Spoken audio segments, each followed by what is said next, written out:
வாழ்க, குருவே துணை, குரு அடி போற்றி.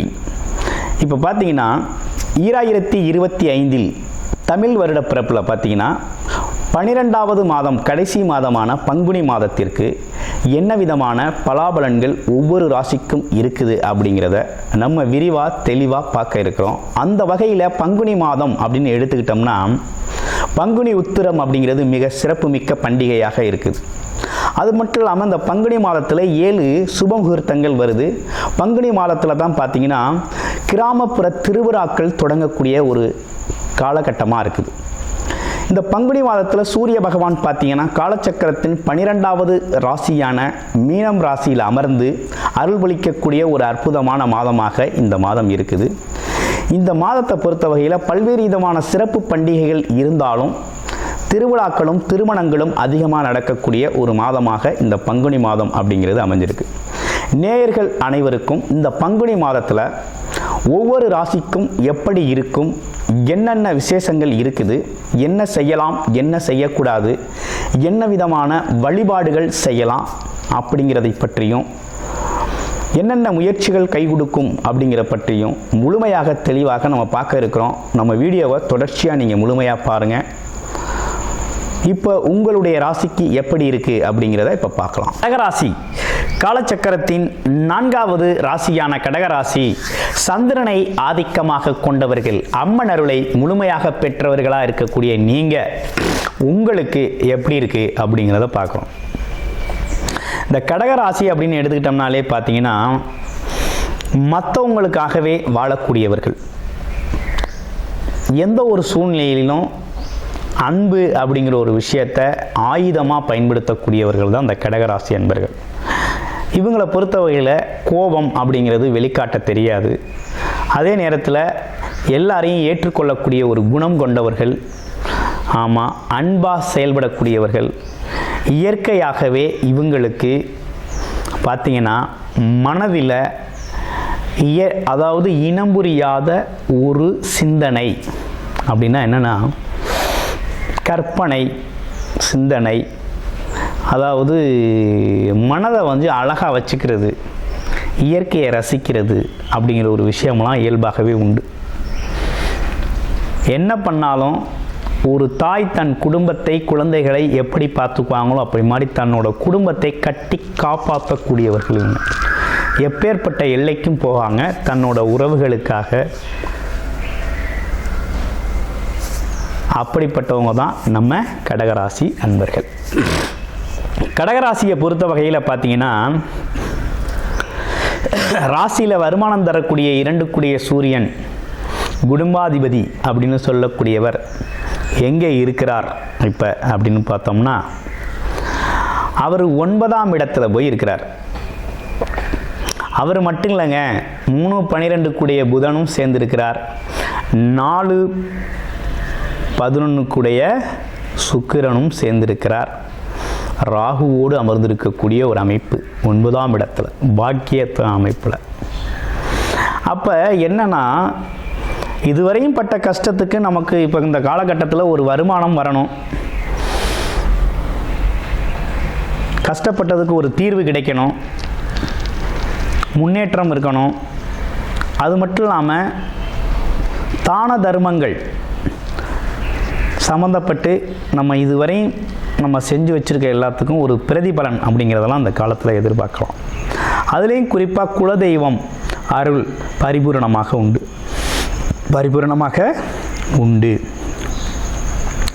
ஆமாம், இந்த காலகட்டத்தில் என்னென்னா சில வாய்ப்புகள் உங்களை தேடி வரப்போகுது. இதுவரையும் நீங்கள் வாய்ப்புகளை தேடி அலைஞ்சிங்க. இன்னொன்று பார்த்தீங்கன்னா இந்த அஷ்டமச்சனி பாதிப்பு அப்படிங்கிறது கடகராசியை போட்டு வறுத்து எடுத்துருச்சு. உடல் ரீதியாக, மன ரீதியாக, ஆமாம், உறவுகள் சம்மந்தப்பட்டு பெரிய பிரச்சனைகளை சந்திச்சிங்க. சில பேர் மனநிலையே பாதிக்கப்பட்டுச்சு. சில பேருக்கு உடல் ஆரோக்கியம் ரொம்ப கெட்டு போச்சு. சில பேருக்கு வருமானம் இல்லை. ஒரு சிலருக்கு பார்த்திங்கன்னா சொந்த உறவுகளில் பார்த்திங்கன்னா கணவன் மனைவி மற்றும் உறவுகளில் ஒரே சண்டை சச்சரவு மனஸ்தாபங்கள் ஏற்பட்டுச்சு.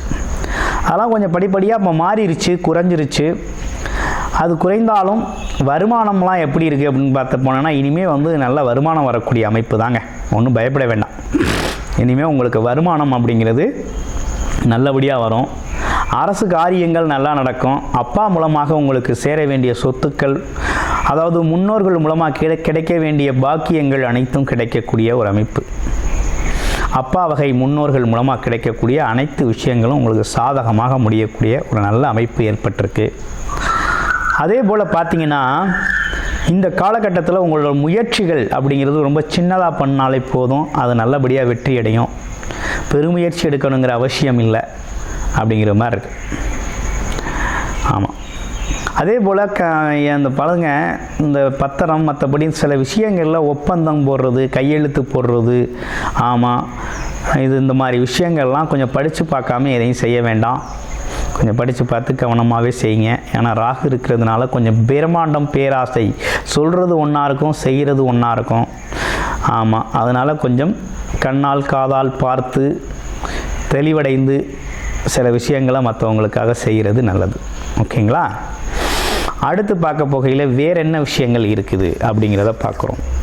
இந்த கடகராசியை பொறுத்த வகையில் பார்த்தீங்கன்னா 11ஆம் இடத்துல குரு பகவான் அமர்ந்து ஒரு நல்ல விஷயத்தை செய்கிறார். ஒரு பக்கம் சனி பகவான் கெடுத்தாலும் இன்னொரு பக்கம் குரு பகவான் கொடுத்துக்கிட்டு இருந்தார். அருமையாக கொடுத்துக்கிட்டு இருக்கார். அவரால் ஒன்றும் குறையில்லை உங்களுக்கு. சனி வக்ரவ காலம், குரு வக்ரவ காலங்களில் சில மாற்றங்கள் நடந்தாலும் இப்போ கொஞ்சம் நல்லா தாங்க இருக்குது உங்களுக்கு. ஒன்றும் பயம்லாம் ஒன்றும் இல்லை, ரொம்ப சிறப்பாக இருக்குது. ஆமாம், உங்கள் தொழில், வேலை, உத்தியோகம் சம்மந்தப்பட்ட விஷயங்கள், அது மட்டும் இல்லாமல் வியாபாரம் சம்மந்தப்பட்ட விஷயங்கள்லாம் ரொம்ப நல்லா இருக்குது. கடகராசியை பொறுத்த வகையில் இந்த காலகட்டத்தில் நல்லா வருமானம் வரக்கூடிய வகையில் தான் இருக்குது. புகழ், கௌரவம், அந்தஸ்து அடையக்கூடிய வகையில் நல்லா இருக்குது. ஒன்றும் பயப்படுறது மாதிரி இல்லை. அம்மாவோட உடல் ஆரோக்கியத்தில் கொஞ்சம் கவனம் எடுத்துக்கங்க. அப்பாவுக்கு உடல் ஆரோக்கியத்துலேயும் கொஞ்சம் கவனம் எடுத்துக்கங்க. அப்பா அம்மா உறவுகள் சம்மந்தப்பட்ட விஷயத்திலேருந்து வரக்கூடிய பாக்கிய புண்ணியங்கள் அனைத்தும் இந்த காலகட்டத்தில் கிடைக்கும். ஒரு பக்கம் 2 பேருக்கும் மருத்துவமனை செலவு அப்படிங்கிறது அப்பப்போ வந்து போகும். ஓகேங்களா? அது தவிர்க்க முடியாது. ஆமாம். அடுத்து இடம், பூமி, வீடு சம்மந்தப்பட்ட விஷயங்கள், ஆமாம், குழந்தைகள் சம்மந்தப்பட்ட விஷயங்கள், தொழில் சம்மந்தப்பட்ட விஷயங்களுக்காக புது முதலீடு செய்கிறது, இதெல்லாம் நடக்கும். குழந்தைங்களுக்காக கல்வி செலவு அல்லது வெளிநாடு வெளியூர் அனுப்புறது, தொழில் அல்லது குழந்தைங்களுக்கு ஒரு தொழிலை ஸ்டார்ட் பண்ணி கொடுக்கறது, ஆமாம், இந்த மாதிரி விஷயங்கள்லாம் இந்த காலகட்டத்தில் உங்களுக்கு சில முதலீடு முறையில் அல்லது எதிர்காலத்தில் வருமானம் வரக்கூடிய வகையில் முதலீடுகள் செய்யக்கூடிய நல்ல அமைப்பு அப்படிங்கிறது உருவாகிருக்கு. அதுலேயும் சில பேருக்கு இடம் வாங்குறது, வீடு வாங்குறது, அந்த மாதிரி விஷயங்கள், அசையும் மற்றும் அசையா சொத்துக்களை வாங்குறது அப்படிங்கிறதெல்லாம் இந்த காலகட்டத்தில் பாக்கியமாக அமையுது. அவங்களோட பாக்கியமாக கடகராசி அன்பர்களுக்கு அமையுது. தாராளமாக அந்த பாக்கியத்தை பயன்படுத்திக்கலாம். அடுத்து பாருங்கள், இதெல்லாம் தாண்டி உங்களுக்கு இந்த 3ஆம் இடத்துல இருக்கக்கூடிய கேது அப்படிங்கிறது பார்த்தீங்கன்னா முயற்சி தடையாக இருந்துச்சு இல்லையா, வெற்றி தடையாக இருந்தது. கொஞ்சம் தடைகள் நீக்கப்பட்டிருக்கு இப்போ. ஆமாம், அப்போ உங்களோட முயற்சி அப்படிங்கிறது பலிதமாகக்கூடிய வகையில் தான் இருக்குது. கிட்டத்தட்ட உங்களுக்கு ஒரு நல்ல காலம்தான் பிறந்திருக்கு அப்படின்னு சொல்லணும். ஏன்னா 5ஆம் இடத்தை, உங்கள் ராசிக்கு 5ஆம் இடத்தை குரு பகவான் பார்க்குறாரு, 7ஆம் இடத்தையும் பார்க்குறாரு. அப்போ பார்த்தீங்கன்னா கிட்டத்தட்ட நல்ல விஷயங்கள் தான் நிறைய நடக்க இருக்குது உங்களுக்கு. ஒன்றும் பெருசாக கெடுதல்கள் அப்படிங்கிறது ஒன்றும் பெருசாக இல்லை. இருந்தாலும் உங்களோட ராசியில் உங்களோட லக்கணம் என்ன, பிறப்பு ஜாதகத்தில் என்ன தசாபுத்தி அமைப்புகள் நடக்குது அப்படிங்கிறத பொறுத்து சில மாற்றங்கள் இருந்தாலும் உங்களுடைய சுய ஜாதகம் அப்படிங்கிறது ரொம்ப முக்கியம். ஏன்னா கடகராசி அன்பர்களுக்கு நம்ம நிறைய பேருக்கு நிறைய ஜாதகங்கள் பார்த்துருக்கோம். அந்த வகையில் அவங்களுக்கு அஷ்டமச்சனி அப்படிங்கிற ஒரு விஷயந்தான் ரொம்ப பாதிச்சுது. குரு பகவான் நல்லா சப்போர்ட் கொடுத்தாரு. ஆமாம், உங்களுடைய லக்கணம் என்ன, நட்சத்திரம் என்ன விதமான தசாபுத்தி அமைப்புகள் நடக்குது அப்படிங்கிறத பார்த்துட்டு இந்த மாதத்தை, பங்குனி மாதத்தை சிறப்பாக கொண்டாடுங்கள். பங்குனி உக்கிர திருவிழாவை ரொம்ப அற்புதமாக நீங்கள் செலிப்ரேஷன் செஞ்சுக்கலாம். ஆமாம், முருகனோட வழிபாடு அப்படிங்கிறது ரொம்ப முக்கியம் உங்களுக்கு. அடுத்து பாருங்கள், உங்கள் ராசியில் இருக்கக்கூடிய நட்சத்திரம்னு எடுத்துக்கிட்டோம்னா புனர்பூசம் நட்சத்திரம் முதல் நட்சத்திரம். ஆமாம், குருவோட நட்சத்திரம். ஆமாம், மதிப்பு மரியாதை அதிகமாக எதிர்பார்க்கக்கூடிய குணம் இருந்தாலும் ஆமாம், எல்லோரையும் மன்னித்து அரவணைத்து செயல்படக்கூடிய ஒரு ஆற்றல் உடையவர்கள். இந்த காலகட்டத்தில் ஒரு பெரிய பணப்பொருளாதாரத்தை எதிர்பார்த்துருப்பீங்க. ஆசைகள் நிறைவேறக்கூடிய வகையில் உங்கள் விஷயங்கள் நிறைவேறும். ஒரு கௌரவம், புகழ், அந்தஸ்து, மதிப்பு மரியாதையெல்லாம் அதிகரிக்கும். அடுத்து பூச நட்சத்திரம். சொந்தமாகவே தொழில் செய்யணும் அப்படிங்கிறது தான் உங்கள் எண்ணமாகவே இருக்கும்.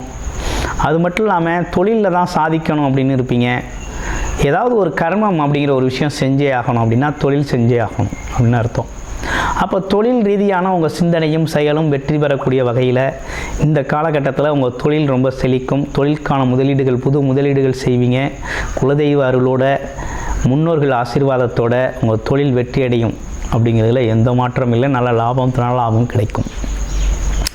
அடுத்து ஆயில்ய நட்சத்திரம். ஆயில்ய நட்சத்திரத்தை பொறுத்த வகையில் எப்படி இருக்குது அப்படின்னு பார்த்தோம்னா, இந்த காலகட்டத்தில் அப்பாவோட உடல் ஆரோக்கியத்தில் கொஞ்சம் கவனம் எடுத்துக்கங்க. உங்களுக்கு கொஞ்சம் வருமானத்தில் பெருசாக ஒன்றும் குறையில்லை. நல்ல வருமானம் தேடி வருது.